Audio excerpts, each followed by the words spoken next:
tunina biak pasianina chidam na ludam na ongpia hun hoi hun pha khat ve khodo niman pha khat ong muak sak ki thei manin biak pasian to lungdam ko hang ipui pa te na kum khatina khodo china an khum poi kum khatin khat ve ta nana neiwa koimun itung zongin America ni tung zongin iom na che che da ingei na kha swalowin hi bangina hi tak changina pasianin zomi te ongi na te lian ma ma hi china ang tanghang to ma bangina tu ni na hi banga zongei na jin chimu china ipui pa te ina zomi ta ding ina ngei na lam khat nana neiwa ei zong ineu lan zong bang ma zong ki thei khalo hi ma ta se le ipui pa te ei adinga anapat u ahi izo ngei na lam pen naw pang vi ve ka hiu hangin ka thei na chiang u iminam ngei na te kha so nuam lo ka hi manun ka hi thei na za chiang ko hi dingwa ama sa pen penina sai pi khuk su china azoma sagwal keng khai ong hi dinga tua khit tak chiang in song pui china dong thum dong li na dak lam chi danin ko i mu na khang no naw pang vi ve kai man ko i mu na chiang ko i thei ban na chiang ong lak ding hiunga tua te a khial na om khak le no te in mo mai nang pia in mai lam huna tua ding hi zo china iminam te in na hangin khat le khat ki pa to ya no ten tha nong pia wa nong hi chian dingu ma sai na ong thum nuamung tuina kom hi thei sun tengu tua dong li teng zom ding hiung lungdam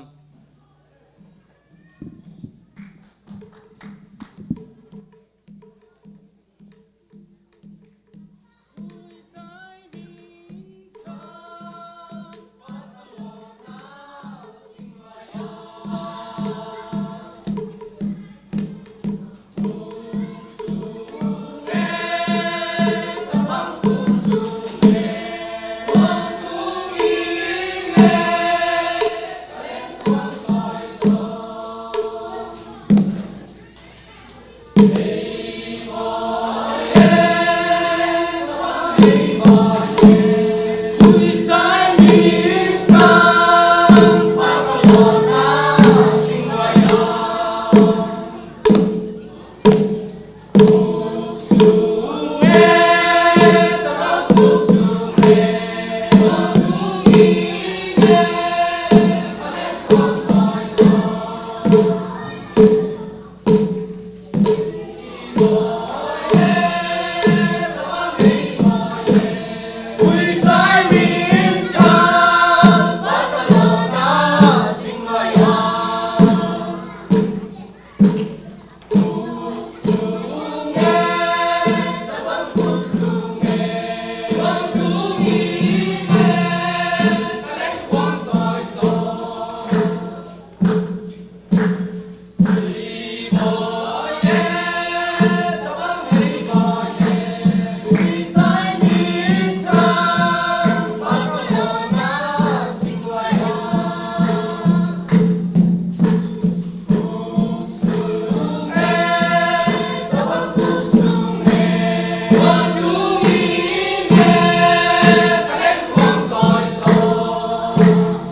Hãy subscribe cho kênh Ghiền Mì Gõ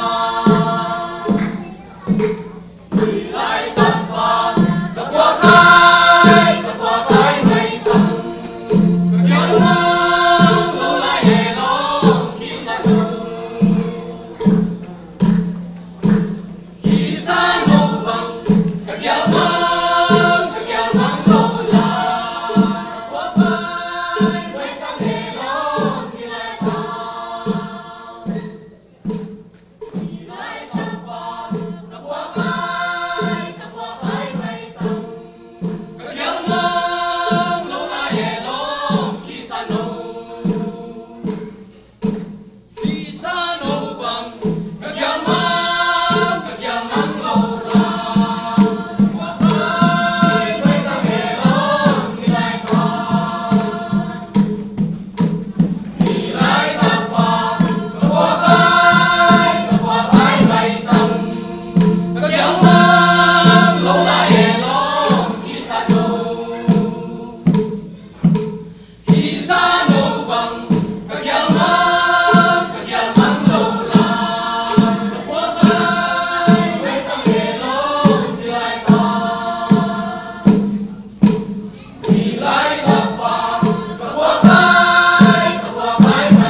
Thank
you.